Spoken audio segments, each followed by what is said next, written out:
thinking about it. Hello! I think we're live. Are we live? If you can see and hear us, say hello or something. There's this moment where you're like, I don't know if I pressed the right button or not. I can't see anything. Oh, yeah, I think we can. I think. Oh. Val. Oh, Val, I could have answered that one. Do you have a preferred ferry search engine? Oh, the savings I made this year on ferries. Oh, I can see us. Can you? Okay, so there's a lag. There's a really bad. I don't know if that's my signal. Big lag. Yeah. Yay! Thanks, Kaz. Okay, go on then. Now that we know we're live, you answer Val.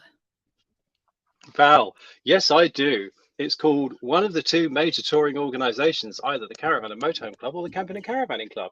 And I'm going to talk about this in my presentation at the NEC about the Großglockner, because when I went over to Germany with the caravan, but it's the same with the motorhome, I did a thing, and Harwich to Hook of Holland was something like £390 return on Stena Line, but you could get it through the clubs for 260. And we're on the daytime sailing. So if you're a caravaner, Val, on the daytime Hook of Holland, you get free caravans. And if you're a motorhomer, you get motorhome for the price of a car. So my preferred search engine is one of the two clubs, and they both have online search functions. So even if you're not a member yet, you can see how much you're going to save and think, oh yeah, that's worth a 50 quid joining fee. That's worth it. Because I've always used Brittany Ferries, and we're a member of Brittany Ferries. Brittany Ferries. Oh, Brittany.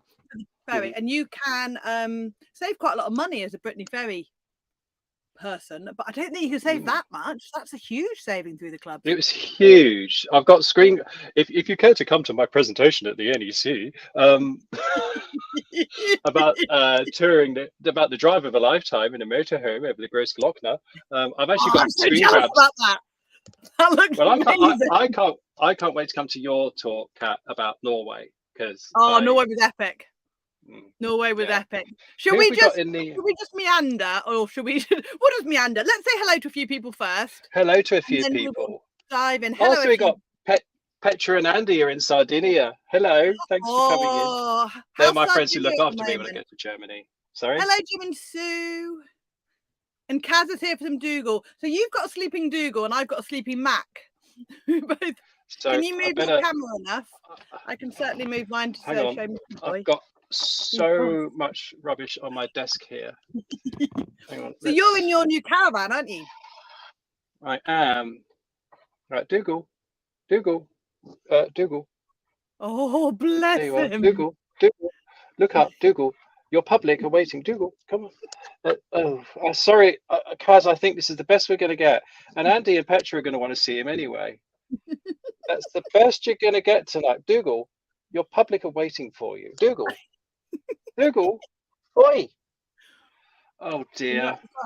Is he snoring? Because Mac is snoring so loud. Hello, Richard. Dougal, could you just... Oh, bless him.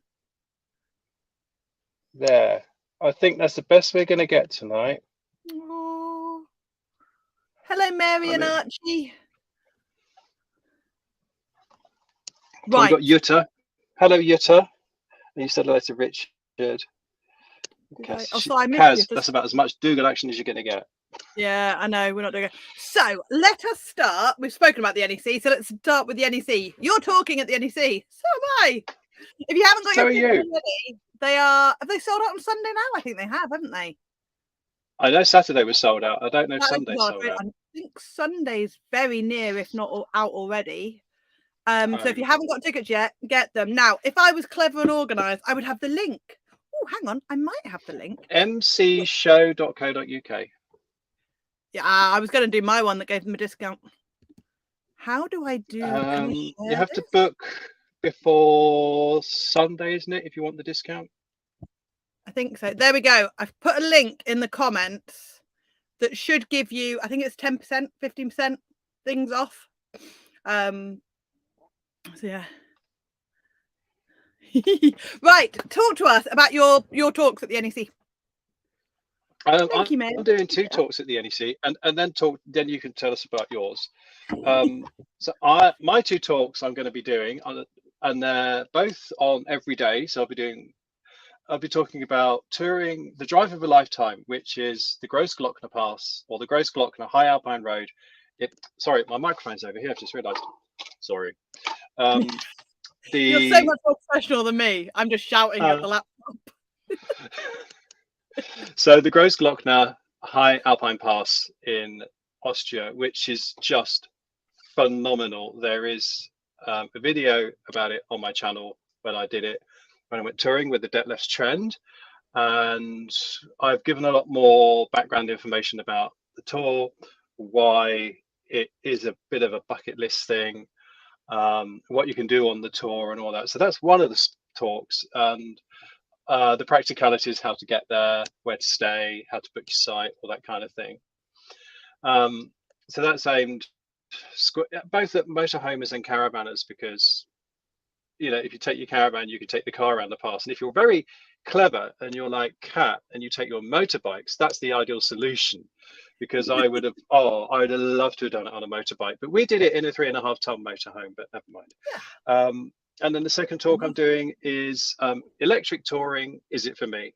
So for those of you who don't know, I tour with a caravan and a battery electric car, and so I've been talking about the ups and downs of that, but also I've been following the progress of things like electric vans. There will be, I think, an electric camper van at the show. So we're talking about basically, is it for you? So we'll be going through a few scenarios. The main thing about those talks about electric touring is they'll be for both caravanners, motorhomers, and tent campers, and people towing folding campers. They'll be based on experience and information, but we have a big red cross over ethics and politics. We will not be discussing the ethics and politics. So nobody is out to shame anybody else. No one's out to shame anyone for what decisions they're making, and that will be working both ways. I mean, at the end of the day, we'll be going through what's good and what is not so good about touring with an electric vehicle, be that a battery electric vehicle with a tent, towing a trailer, towing a caravan, e-camper van, or even when they arrive, an e-motorhome. But sadly, there's no sign of a viable commercial electric motorhome just yet. No. So that's what I'll be talking about. I'll be talking about those every day in the Inspiration Theatre, one subject per day, every day of the show. So that's what I'm doing, Kat. What are you talking about at the We're going to hide some chocolate or brownies or something around the back of the stage, aren't we? And just have a feast. A bed, more like. I'm just going to need to sleep between talks, I think. Either that or drink. Oh, that caramel vodka again. Not before I talk. Right. No. I'm doing 2 talks a day as well. So I'm there all week. So somebody asked, I think it was Jim and Sue. Yeah, I'm there all day. So they're there on Wednesday. Come and say hello. Hi to Naturally Lindsay. Hi to Philip Wilcox. And I saw a couple of others pop up. Hi, Nikki Berry. How are you? So my talks, I'm doing one about touring in Norway, which is just epic. If you've not been yet, you need to go. It was cool. I mean, it was a couple of years ago that we went now, give or take if you count 2020, but it was just an incredible country. So yeah, I'm really looking forward to sharing some of our highlights, and again, some of the practical stuff, because that's such a big adventure that it kind of intimidates a lot of people, myself included, before I went. So I'm going to be sharing some of those. And then the other thing I'm talking about, which you could probably come on stage and join me, is touring with this little monkey, touring with a dog, taking them to Europe. Did you take Dougal to Europe with you? Yes, I took Dougal last year under the new pet travel scheme. So yeah. yeah. That's funny. That's my face when we get to that bit as well. Yeah. He didn't come this year, put it that way, because I only went for a week. Yeah. So it's a lot of money, isn't it? Actually it's a lot of money. Yeah. Yeah, it is a lot of money. So yes, I will be chatting about them every day, and then after one of them, I think after the Norway one, I'm going to be doing a book signing for the book. So my book is, well, I've actually got 3 now. that are out and they're live and they're published. So by all means, if you've got a copy, bring it along, and if not, you can buy it at the shop. Plug. Wow. So yeah, that's what I'll be doing. You are organised, doing books and things. Now, there are talks on the Inspirations Theatre all day. Mm-hmm. I'm looking forward to a couple more. Now, I know that on Thursday, because this is, I can't wait for this one. Thursday, 10:20, it's Toya Wilcox. Yes. I love Toya. She is as mad as a box of frogs. And she's going to be talking about... No, I'm just going off what I see on YouTube and stuff. You can just tell she is as mad as a box of frogs, and she's going to be talking about her caravan and motorhome experiences. Yep. That's what I'm looking forward to. Lee Davey, Tinten, I'm going to be catching his talks. Martin Dorr is going to be there some days. Sunday, is it? And Tuesday? No, I think he's Wednesday, Thursday, Friday or something. I knew it was a couple of days. Or Thursday, Friday. It's all on where Kat's given the link to the show. If you go to the Inspiration Theatre, the timetable's there. I think Martin Dorey, he's doing Take the Slow Road. So there we go. He's one I'm going to be watching. Yes. And then the final...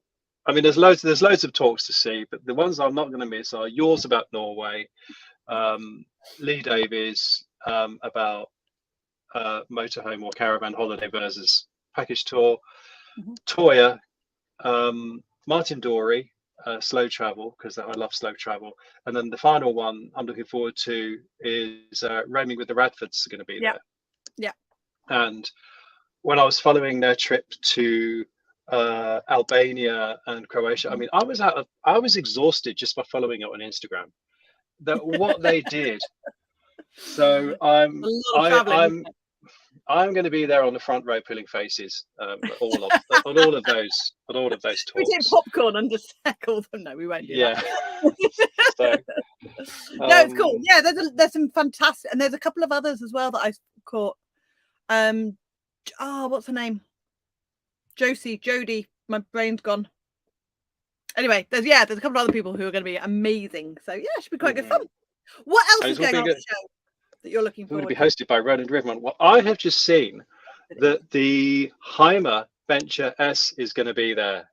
So for those of you who missed it, if you care to watch my video about the Caravan Salon Dusseldorf, the Heimer Venture S is like no motorhome you have ever seen. It's phenomenal. I mean, as I say, I covered it at the Dusseldorf show, and it's 225,000 euro. And I think you'll be lucky to get one before 2025. It's on a Mercedes chassis, but you just got to see it. Basically, it's it's amazing. It is amazing. So that's going to be at the show. I've just seen Morello are going to take the Grand Empire to the show, which again I saw in Dusseldorf, which is just 800. Go on, sorry. 800,000 euros worth of luxury. There's a Morello on the campsite I'm at the moment. I mean, people like us, we think, who's going to buy that? There's a Morello on the campsite I am at the moment. Yeah. So people buy them. How do you rate the Dusseldorf show against the NEC show? I should hide that. The Dusseldorf show is in something like 15 or 16 halls, maybe 17 halls. And the NEC is usually 5 or 6 halls. So it's about 3 times bigger. The Dusseldorf show is the biggest show in the world. And I think anyone who is as mad as us about motorhomes and caravans and stuff, you got to do it at least once. You've got to do it at least once.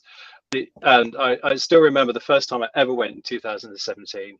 I got there on press day, and I was just so overwhelmed that, by 11 o'clock, because also we're trying to film things, you think we're thinking what people are going to be interested in.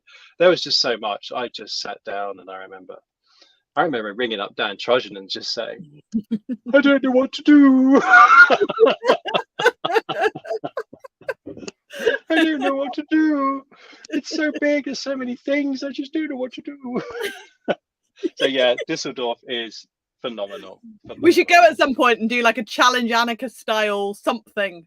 Like how many things can you film in 10 minutes or whatever? I don't know. Oh, gosh. Yeah. So that was that. So that's going to be at the show. Do you know anything else interesting going to be at the show? Someone asked me the other day if the Helter Skelter is going to be back, and the answer is I don't know. Do you know what? I haven't even had a chance to look through. I know they've got like the usual towing stuff, and you can do your driving lesson thing. If you want to do that, book them up, because February you couldn't get one for love nor money. They were booked up so far in advance. I'm assuming there'll be some sort of activity for the kids, but I genuinely don't. Do you know what? Because I've just come back from Scotland and just gone, I've only got a couple of days to figure out my life. I haven't actually had time to look yet. I'm going to just turn up on Tuesday or Monday. Like, oh, hello, this is fun. Oh, I've got a couple of questions in the comments here. Go for it. So I've got one from Darius. Talking of electric motorhomes, any thoughts or plans for a hybrid? I mean, the thing is, Darius, at the moment,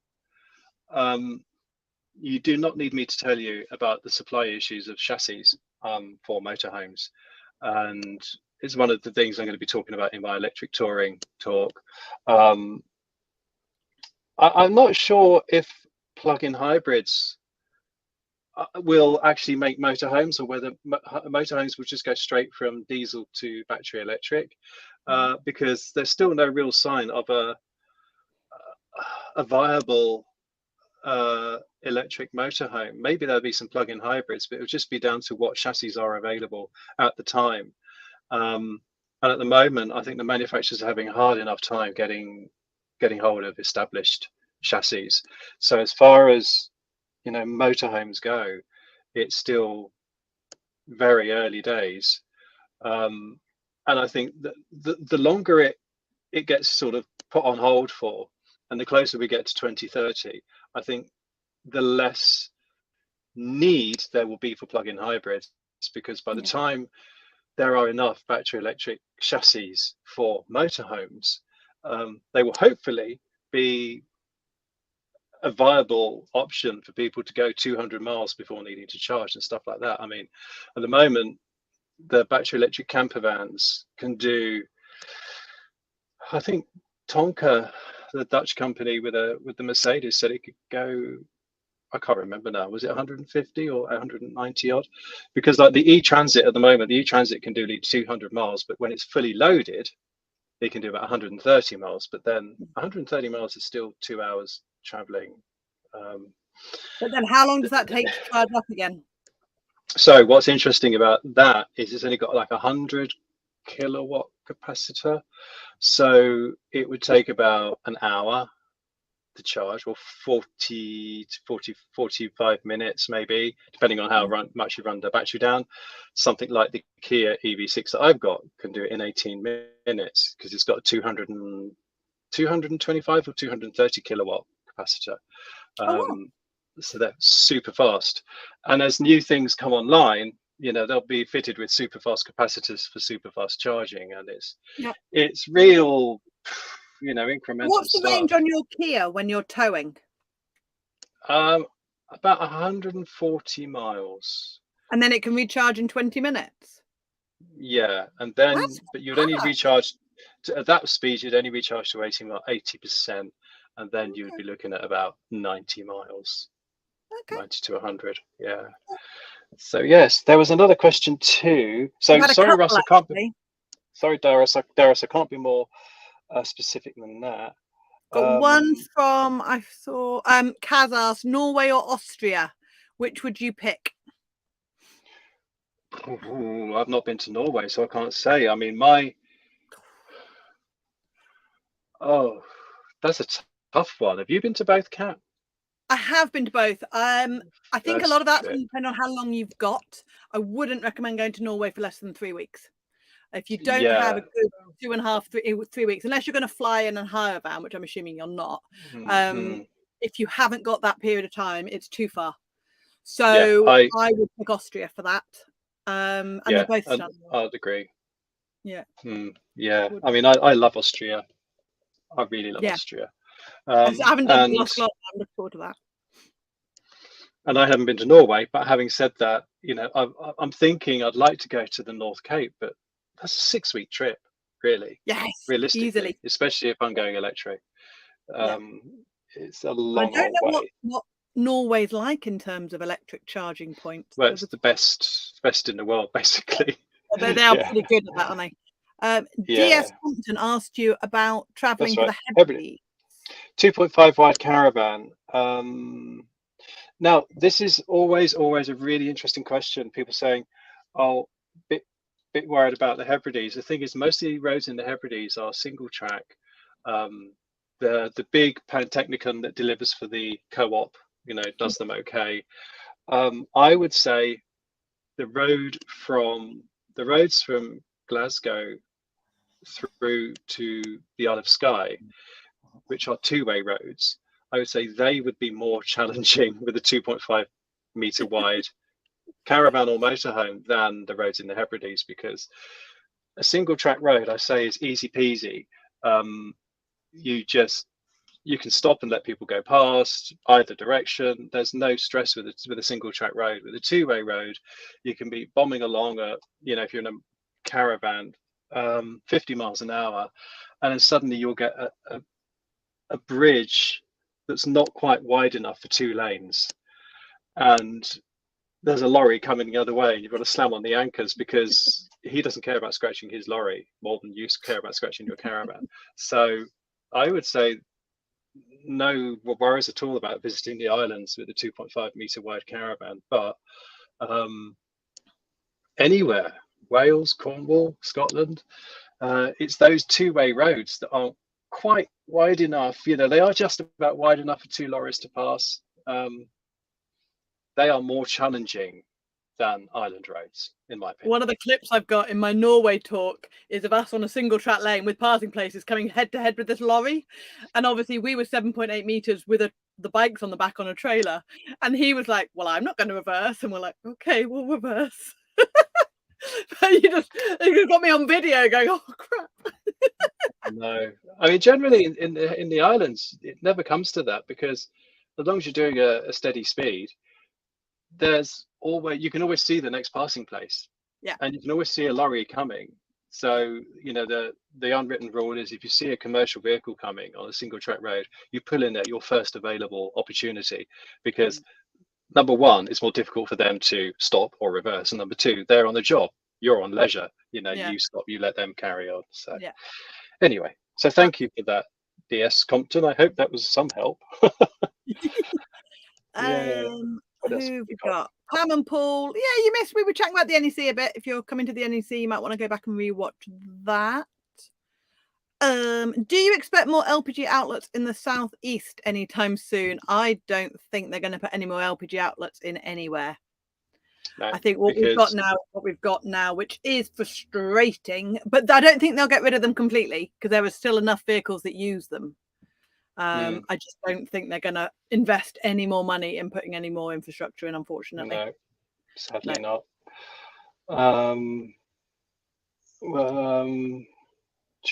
What else have we got?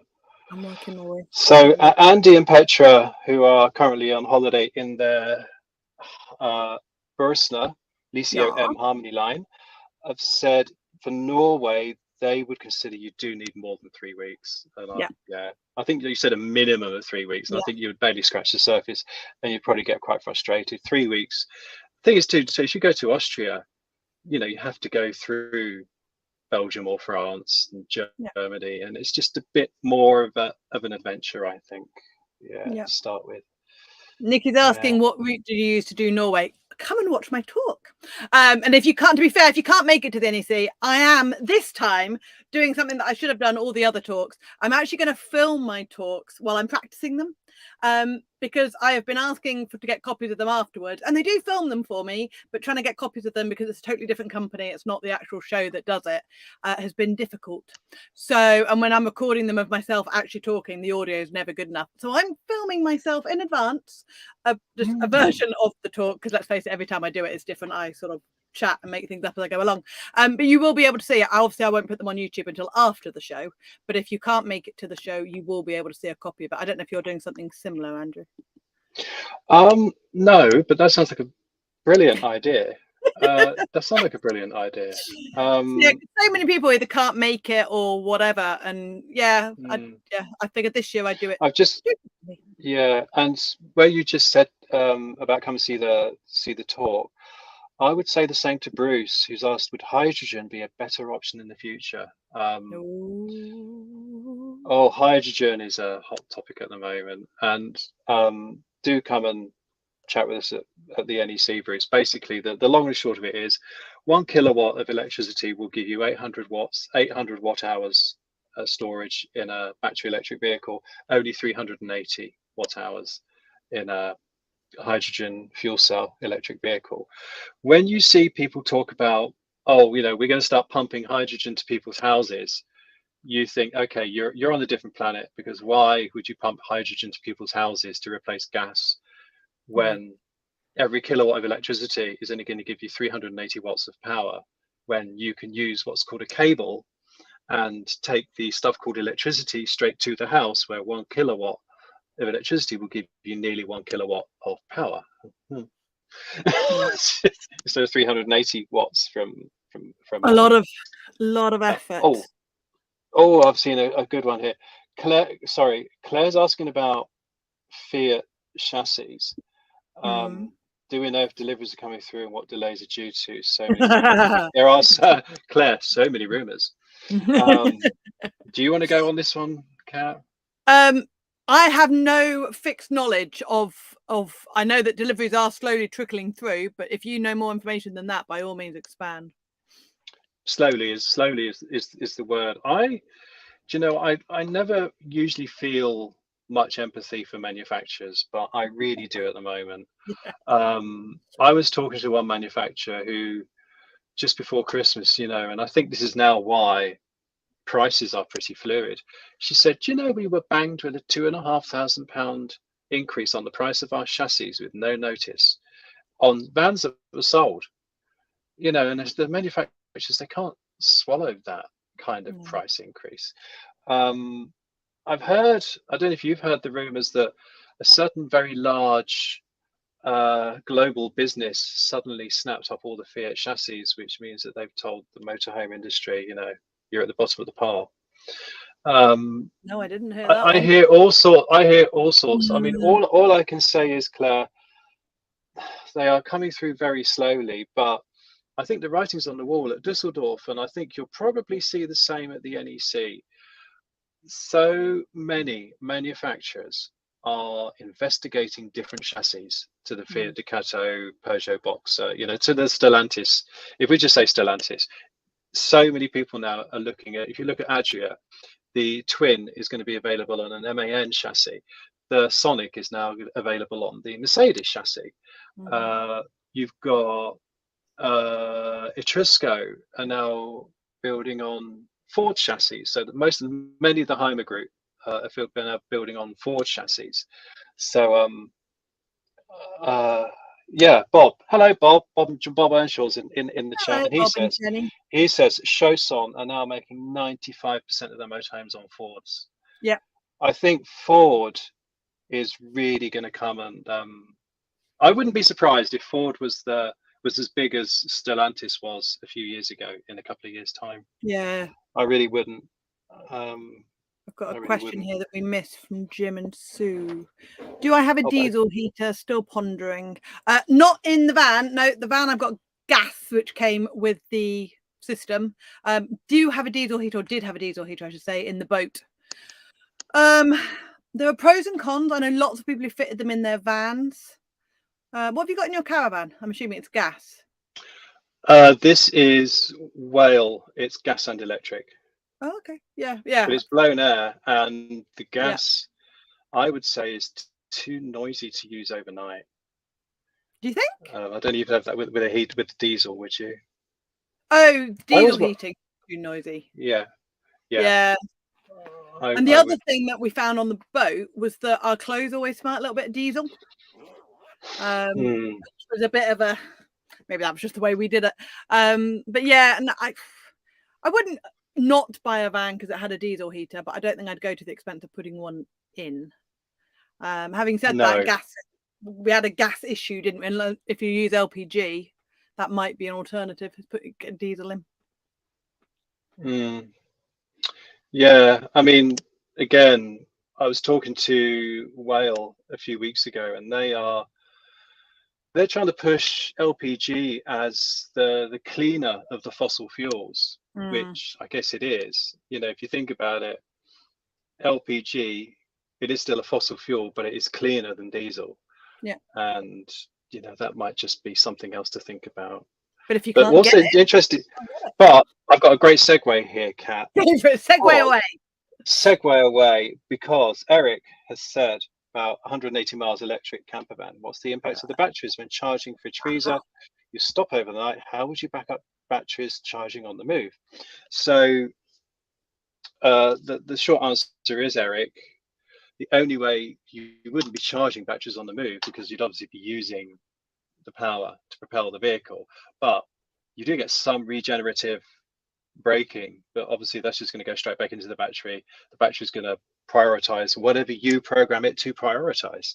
But what's great about an electric camper van is, yeah, the fridge, the heating, the cooking, will all be electric. It was on the Tonka that I saw in Düsseldorf. Börsner did a prototype, and they put LPG in it, and everyone's saying, why would you have a Ford e-Transit and put LPG in it, which is bonkers. But so no, the battery would not charge on the move. It basically would be a case of, and it's really interesting. Some sites will not let you charge up on site. They say the electricity is there to power your domestic use. It's not there to propel you from A to B. We don't give away diesel. We're not going to give away electric. And I understand that. But it's such a can of worms, Kat. So it's really easy for a car and a caravan, because they can just say, okay, you're not allowed to plug your car into your caravan, or if you do, it's going to cost you £9 or something. But if you've got an electric camper van, which are now coming online, and you've only got a Type 2 inlet, because basically what they'll do is you can program the input leads to draw 6 amps, well, 3 amps, 6 amps, 8 amps, 10 amps, or 16 amps from the bollard. So if you've got a 10 amp bollard and you want to use electric in the van, you might only draw 6 amps, say, because you want to save 4 amps for power or something like that. But it's going to be saying to the site owner or the site provider, okay, I'm only going to draw 10 amps, so can I still plug into the bollard? It's a tough one, because everything's going to come off the van battery. The cooking, the heating, the fridge will all come off the van battery. My car battery can deliver 3 kilowatts at 220 volts, and I once wild camped overnight with it and powered everything in the caravan off electric. Everything, heating, cooking, everything. And it dipped the battery, oh gosh, I can't remember now, someone's going to correct me, but I think 15 or 20%. But you were good for 3 nights wild camping, easy. Before you had to hoik yourself off and charge up. So yeah, it's a toughie, but most of the time, for most of the charging, you're going to be doing that when you're on the road. Pull off at a charger. And the great thing about an electric camper van is you plug in to charge up, put the kettle on, and you've got your van there. And but literally by the time you've boiled the kettle and made the tea and had your tea and maybe had your bacon sandwich, boom, you've got a full battery. So yeah, so don't worry about charging on the move, but yeah, when you stop. The ironic thing is, sorry, just go back to my car. When I once went to charge, it was only taking 14 minutes to charge, and it wasn't long enough to go and get a burger. So I had to wait with the car to charge and then go and get my burger, which took way longer than 14 minutes. You tell them, slow down a bit. Oh, blimey, we've got lots. Actually, while we're talking about them, somebody emailed me, because I put out an email this morning about this, and somebody asked you a couple of questions about electric vehicles. Let me just ask them. To be fair, actually, I think we I don't answered them. To be fair, I think actually we answered them. They were about the realistic travel range and how long they take to charge, and then can you charge via the van's electrical system. So I think we have answered that. A question I have got for you: if you're going wild camping and you've got a van in storage, where do you get water? Wild camping. If you go wild and you've got your van in storage, when you leave the van, where do you get water from if you're not going into a campsite and you're going wild camping? You see, I've got a caravan, so I fill my water containers before I leave home.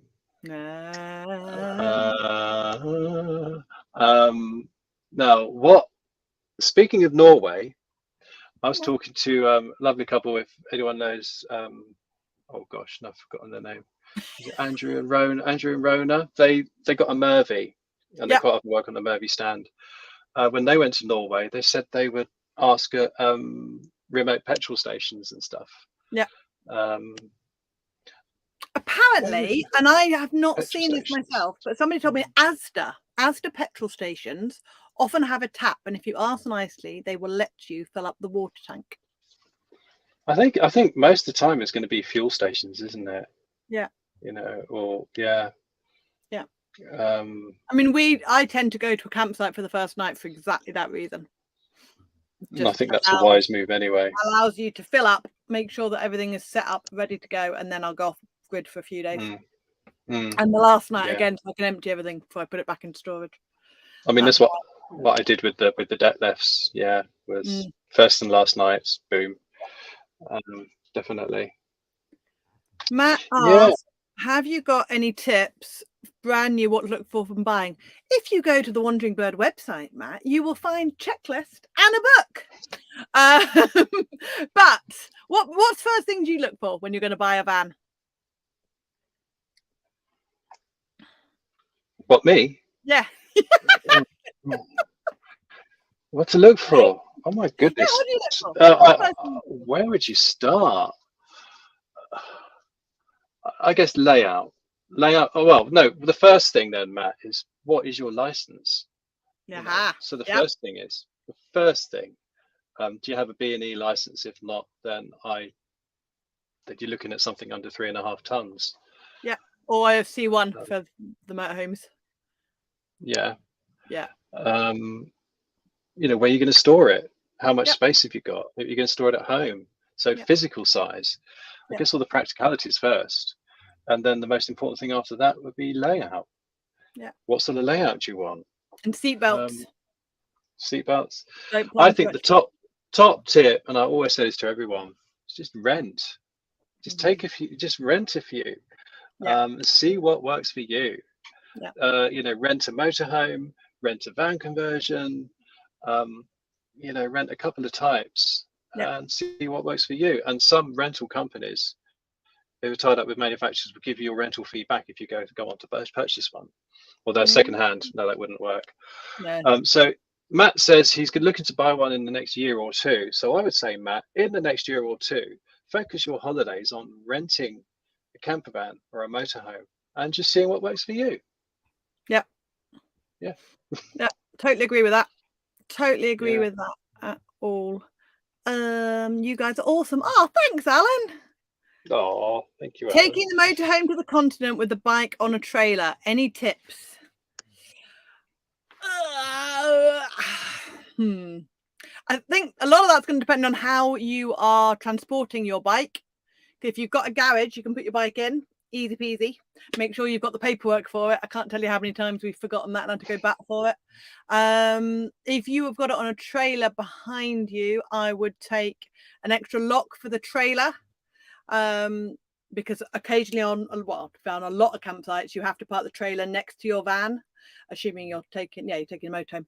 Often the bay is that long enough to leave it hooked up. So put an extra wheel lock on the trailer, and also get an extra lock for the, you can get these, I can't think what they're called, but the bit that goes on the ball clamp that the trailer hooks onto on the motorhome. You can get a proper lock for them. Make sure you get one of them. Hitch lock. Thank you. See, caravan person knows this stuff. I haven't got a clue.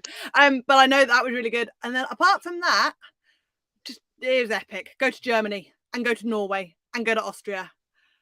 Yeah, go to Austria, do the gross lot now. Yes. On a motorbike. Go to Norway, do Trollstigen. Make me sick. Make me green. I've got one here from Alan. What's a small caravan? Tab 400 or a base camp 2? Ooh. That's definitely for you. Oh, that's a tough one. Those are small, though, aren't they? Hang on, tab 400. Hang on, I thought it's tab 420. I'm getting it wrong. Because you've got the tab. Oh gosh, I've forgotten my tab numbers. Alan, were you on about the tiny tab, the little teardrop with the kitchen at the front, or are you on about the bigger tab with the bed in the back? Because they are very different beasts, the tab 400 and the base camp 2. Because like the base camp 2, you would have to make the bed up. But you probably know that this year Swift have brought out the base camp 3, which is a very similar layout to the tab 400 with a fold down bed at the front, little side dinette. I would say two things, Alan. First of all, get some tickets and go to the Motorhome and Caravan show at the NEC in Birmingham. Again. I'm hoping that Swift are going to have the base camp 3 there. They blooming well should do. I hope so, because I desperately want to see it. Go there. That's the idea of a show, is so you can see things side by side. And faces are on here. Oh, I've just seen that. So anyway, so you can see things side by side. We'll just ignore her. And the other thing I would also say is down to your local dealer. If you've got a Swift dealer nearby and your nearest Knaus Tabbert dealer is 100 miles away, that might also make a huge difference, because leisure vehicles, by their very nature, they can be fine when they leave the factory, they can be fine when they leave the dealership, and the second you tow them down the road and they start bouncing up and down, things start falling off them, and it's just because they are such complicated pieces of machinery that they might need screwing back together again, and that's no relation on build. This caravan's been brilliant, but sometimes things do go wrong, and I think proximity to dealership is and a reliable, decent dealer as well. Unfortunately, where I live, my nearest dealer is about 200 miles away, but so I've chosen one who's on my route up and down to Kent. I've got a fun one for you. Best campsite on the south. Oh, sorry. I just want to say thanks to you. To Yusa said, tab 400 is the bigger one. Oh, so, I haven't got down there yet. Thank you. 320 is a smaller one. So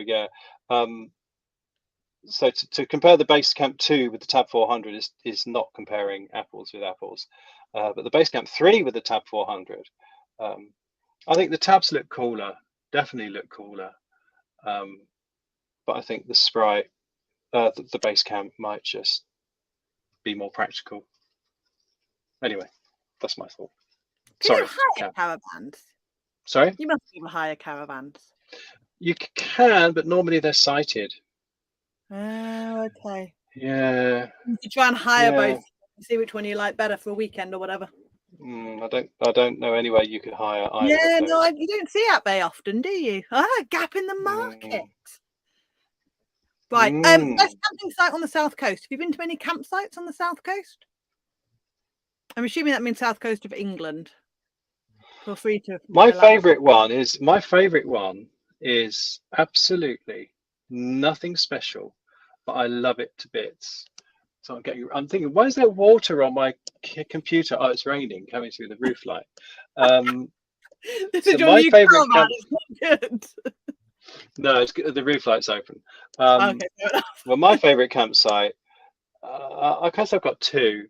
And this is so politically correct and down the middle of the line. My favourite, I think, is Norman's Bay camping and caravanning club site. Now, some people, I'll warn you now, some people go there and just think, what on earth? It's a real old school 1960s feel to it. It's just a plain field with caravans, motorhomes and tents on it.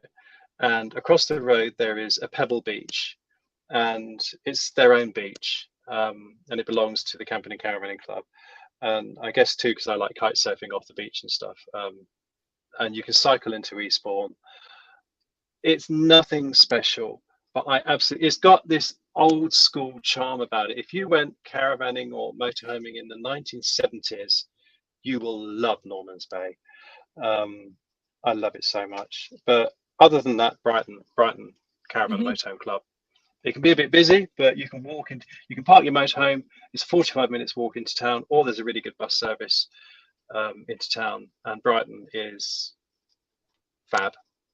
Well, if you get a Brighton, what do you go to the New Haven wild camping spot. That's not really wild. Well, okay, it is wild. Just going to shut this roof light. Excuse me. Honest. He's got his microphone and his headphones, but he's just not damp proof. So what are your favourite sites? New Haven. It's not a site, it's like a wild camping spot, but oh my goodness, especially if you've got a dog that likes to swim. It was 10 quid for the night, no facilities, but you just open your door and there is the beach. It was just magic. I think it's on my Instagram. I don't think I've done a YouTube video about it. Rubbish YouTuber. But it was just awesome. Absolutely awesome. And then actual campsites. I like anything in the New Forest. Love the New Forest. Oh, yes. And there's What's your favourite New Forest? What is your favourite New Forest site? I'm torn. Again, I like Hollands Wood because of the old school charm. Yeah. But Round Hill, I got very many happy memories of Round Hill for the bikers campsite from my biking days. Yeah. I quite like Centenary purely because of the airfield, and it's just quite cool. But what's the one? I always say Harbury, and it's not. But there's one where you can have campfires, and it's really close to the beach, right on the edge of the New Forest. Again, I'm pretty sure I did a video on that somewhere, but go back several years. But that's epic. But yeah, I love the New Forest. Yeah. I wish I had time to go down there this autumn, but going to some place in Birmingham next week instead. Just takes up all your time. Oh, hello, James Clan, back in the caravan. I miss saying hello to lots of people. Sorry, I've got so many comments. Where's the next trip? Oh, where's your next trip planned for? Scotland was amazing.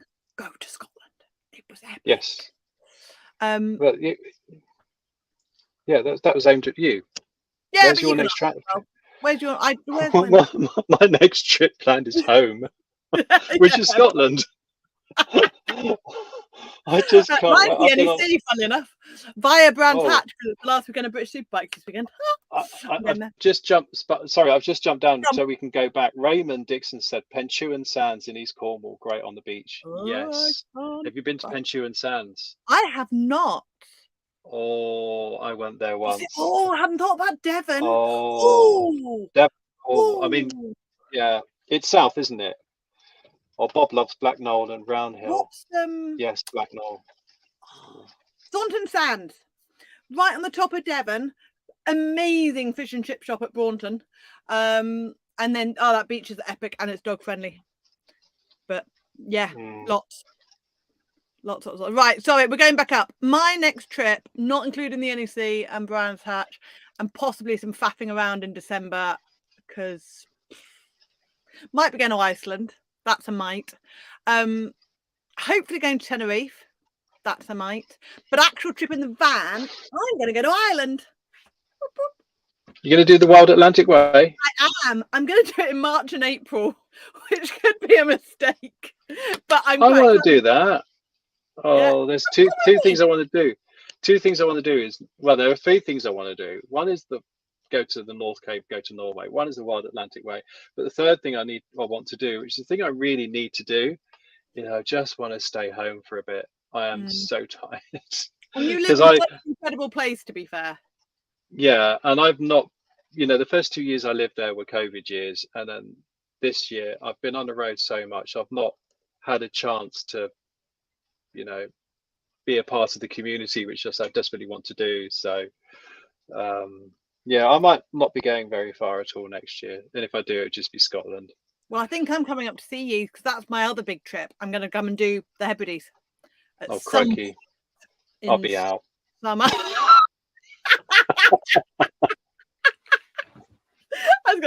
camp on your doorstep. Nobody. And Andy and Petra, who are watching from Sardinia, Yeah, they've camped in my garden, so they can give you recommendations. Yeah, I might run to a 16 amp hookup. A cup of tea is all I need. I like this one. I like this one. Richard has just asked, any sites you'd suggest for dark skies and star watching? Sites I don't know, but I've not been there, but don't they say Kielder water, because the Northumberland forest is a dark skies thingy. Yeah. Kielder forest. But I would say, Richard, come to the Hebrides, or anywhere in the Highlands really, because we have dark skies.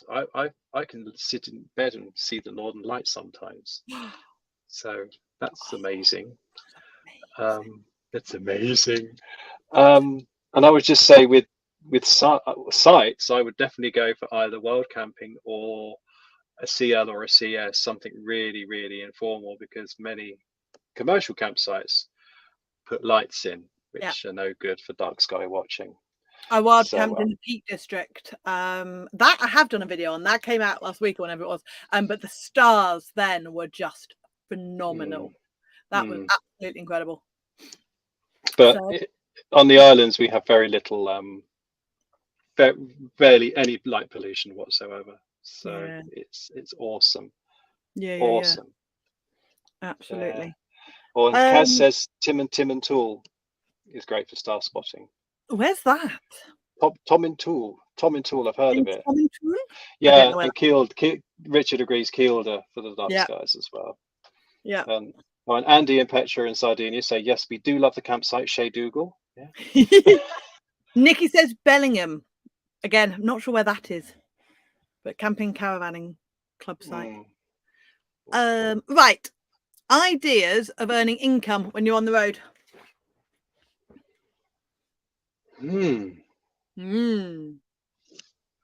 Start a YouTube channel. You'll make so much money. We're thousands, millionaires, and all you do is you're just on holiday all the time. You're just on holiday. You just point a camera at something and just if we were smart. But what if we were smart, Kat? What would we do?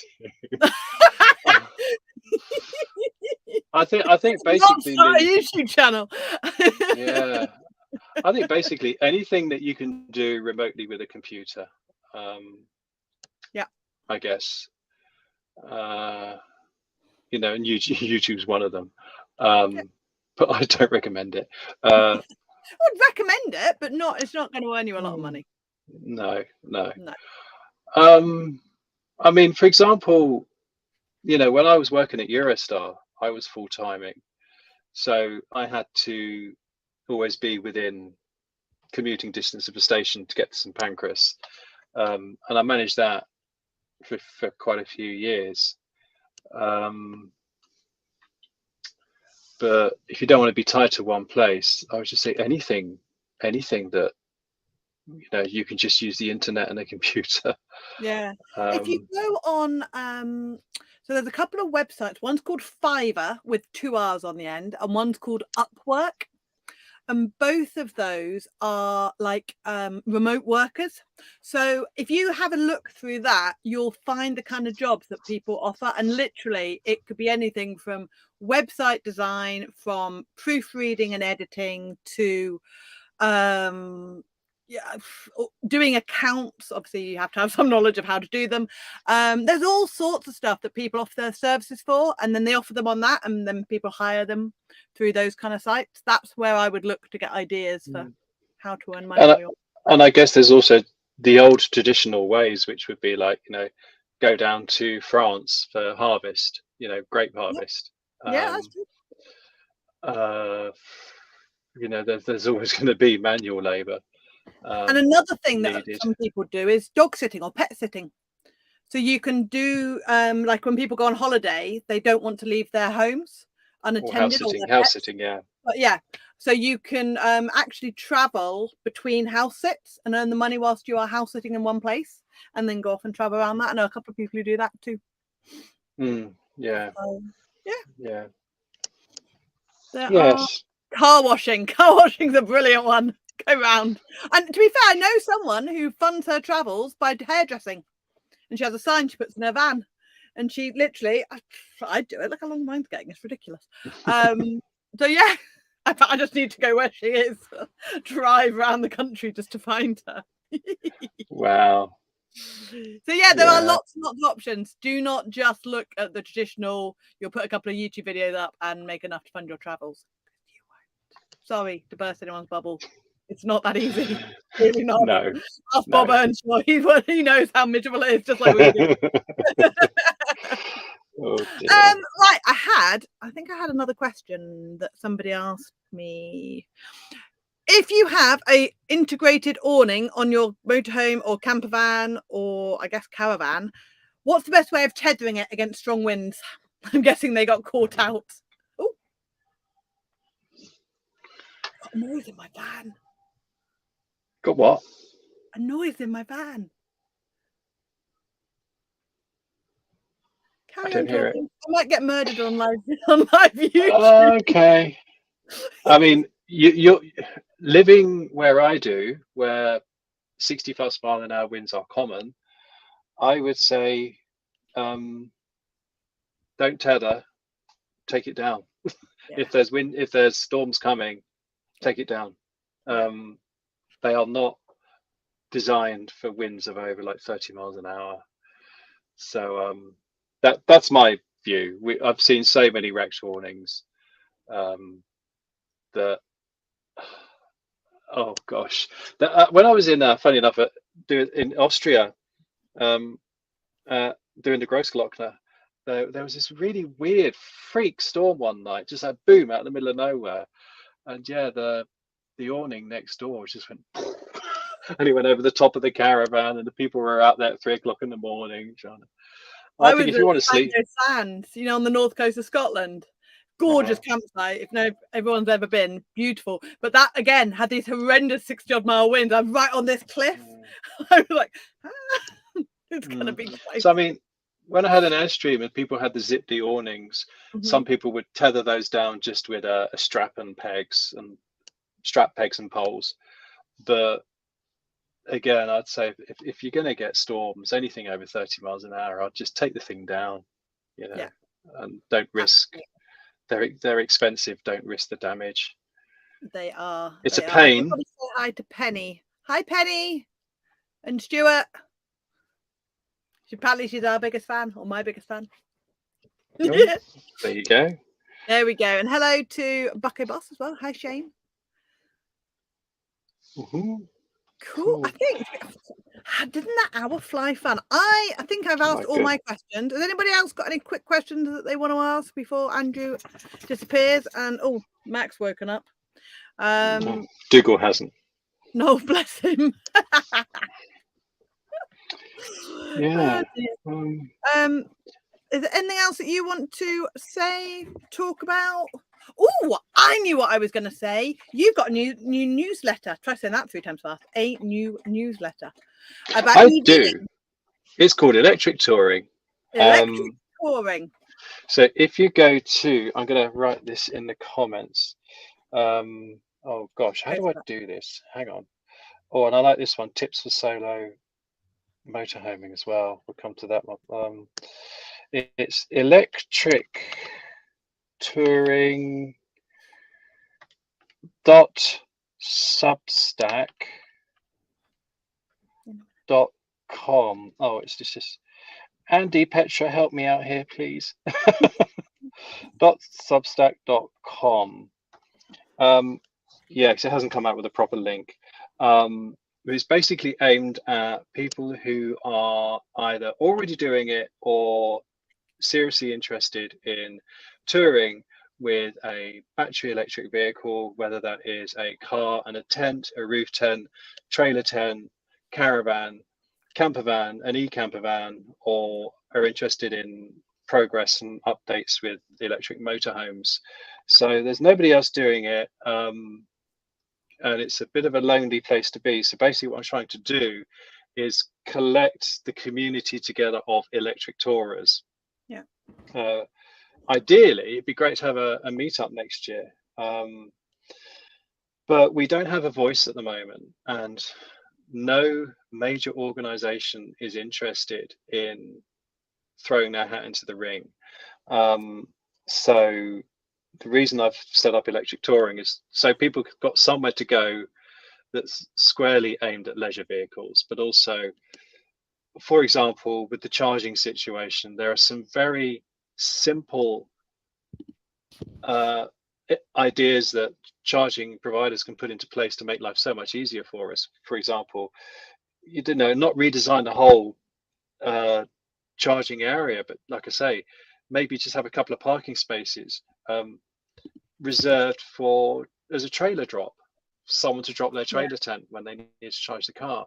You know, to stop, you know, let's see it enter 6-meter height barriers that are going to stop people with a high roof camper van or a motorhome accessing chargers. One-way systems that mean you can't drop your caravan at a parking area, charge your car and go back to the caravan. There's all these silly little things that no one's thinking about, but there's no collective voice for all the people. And there are a lot of people now starting to tour with the battery electric vehicles. There's only 2% of vehicles on the road are electric at the moment, and of those 2%, only, you know, a tiny percentage are towing or touring with a roof tent or anything. So we're really tiny, but oh dear. Yeah. But yeah, but from, you know, when I started my YouTube channel 10 years ago, people laughed. So there you go. Yeah. Stuart said, can you recommend a power pack that you use while wild camping? EcoFlow. And I'm dropping a link there for you so you can find it. Do you have a power pack that you use, Andrew? I do. It's called my car. That's a bit expensive. It's a bit expensive, but I've got a 77 kilowatt hour power pack. I love my EcoFlow. I'm using it right this second as we speak. And I like the fact that I can take it outside and go sit and throw the ball for him and work and charge my laptop at the same time. Oh, and Bob's done some videos on it as well. Yeah. So Raymond, you must have been at Haven Perranport seeing that one go. Oh dear. Oh, Raymond's lost a Fiamma. Oh no. Ooh. Ouch. Ouch. Oh. Ouch. Oh, we got. Right. Go on. We had a couple of brilliant. I've had a great one from Nikki that I now have lost, but I can't find it. We got Infinitism, who's from Puerto Rico, and he's tuned in from Italy. He's currently in Ticine. I love Ticine. Ciao. How do you feel? So when I was up there, I got altitude sickness, I think. Not like proper full on needing medical care, but I just felt awful, like my head was going to explode. So hopefully you're feeling much better than that. I'm guessing you are, because I wouldn't be watching a live if I was up there. That is right. One last question. Oh, and Nikki was tips for solo motorhoming. Female wheelchair user. Go for it. My tip for Nikki is do not go electric if you're a wheelchair user, because transferring from the driving seat to your wheelchair for the faff of charging is absolutely not worth it. It's far easier, you know, to stick with an internal combustion petrol station. You've got your call on your app or bib the horn, they will come out and fill you up with diesel. So my recommendation there is do not go electric if you're a wheelchair user. What's yours on?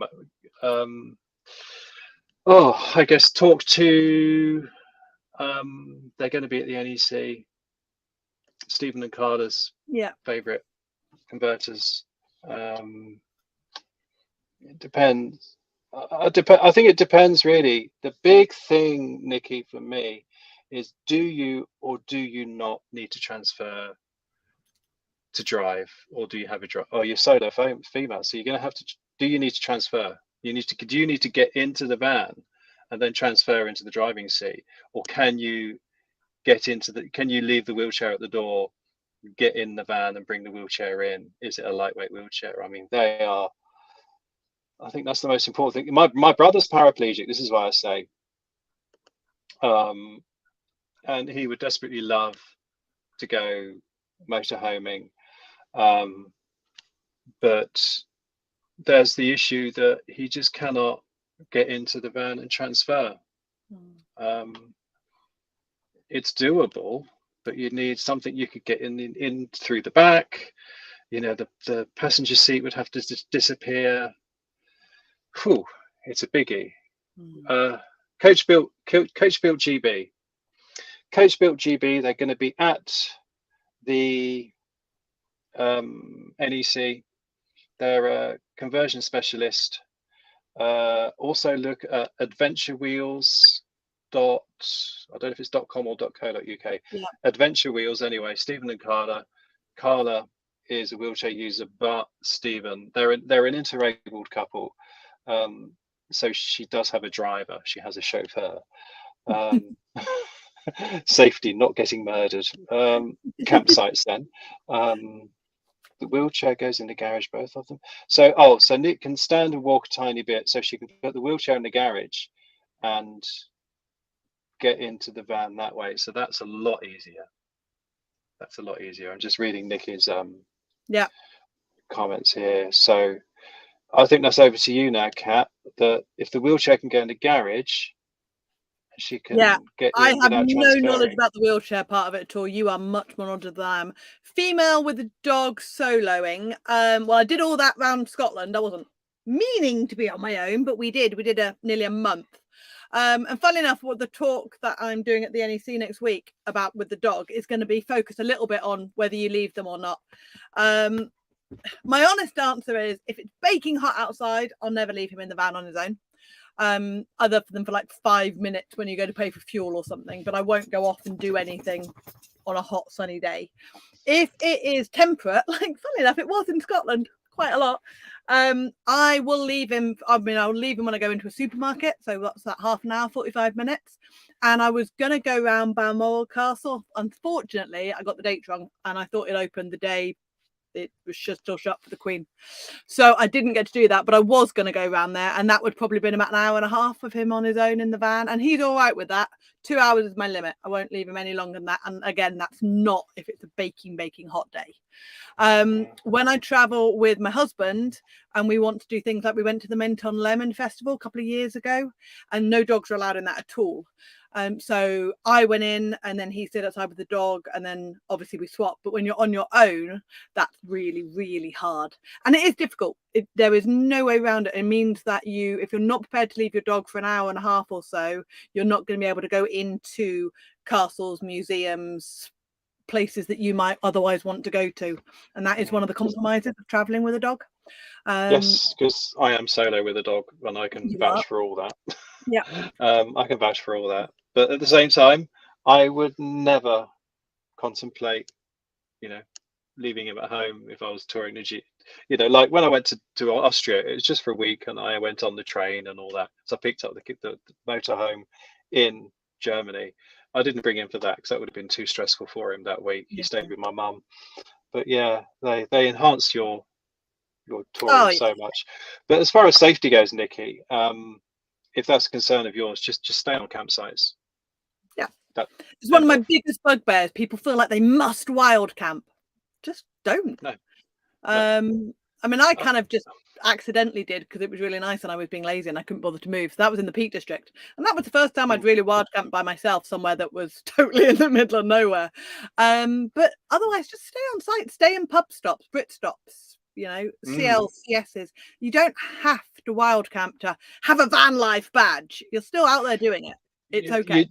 You don't even need to stay overnight. I mean, I can't remember what video I was saying, but I was having a rant, funnily enough, and just saying, you use your van as you want to use it, as you're comfortable. And I said, and even if you're only going to use your van as a day van for day trips to go to the beach and make a cup of tea and sit there and enjoy the sun, the sea, and then go home, who says that's not a valid use of a van? Absolutely. exactly. You know, it's It drives me mad. you know, your van, your rules, Nikki. Your van, your rules. Absolutely. Tell them to come and see us if Yeah. anyone says anything stupid. Yeah. Yeah, we'll take them on. Set Dougal on them. To be fair, Dougal's probably more vicious than Mac. Mac will just wish them together. Yeah, Caroline and Coco, hello, by the way, said she's a solo female with a dog and she feels much safer on a campsite. Absolutely. It is not worth feeling anxious about at all. No, sleep is too important. It is. It is far too important. And there's so many awesome campsites that have got fantastic dog walking facilities. So yeah, there's lots of options for you. Lots of options for you. Right, my lovely people. I'm going to have to wrap that up there because I haven't had any food yet. My tummy's rumbling. I want my lasagna. Well, I look forward to seeing you, Kat, and everyone who's coming at the NEC. Same for you. I'm looking forward to seeing the talks and meeting anybody. Come and get stickers. I've got so many stickers that my payload of the van's probably gone over now. Just sticker load. But yes, come and say hi. You two should go to Nomad Fest in Oregon. Oh, that'd be fun. Should we have a trip to Oregon? That'd be awesome. Let's do that. I was going to say my intention for 2023 is stay home. Yeah, go to Oregon is the opposite of that. Sorry to everyone that we haven't answered the questions. I think we got to most of them. But yeah, if we missed you, sorry, it wasn't personal. There were lots, and I was trying to go through them all. And anyone wants to say hi, drop your questions, and we'll put back in a couple of days and see if we can answer them. Yeah, and as I say, the NEC. If you want to talk to us about something that we're not talking about in our talks, and you don't get a chance at the Q&A, come and see us straight afterwards at the side. Yeah, absolutely. Yeah. We generally my dog has decided it is walk time. You have chatted enough. Subtle. Yeah, Dougal's just scratching the door. I need to go now. Now. Right. Oh, bless him. Good night, everybody. Okay. Thank you for watching. Thank you for hanging out with us. And we'll see you next time. Bye. Okay. Bye. Bye.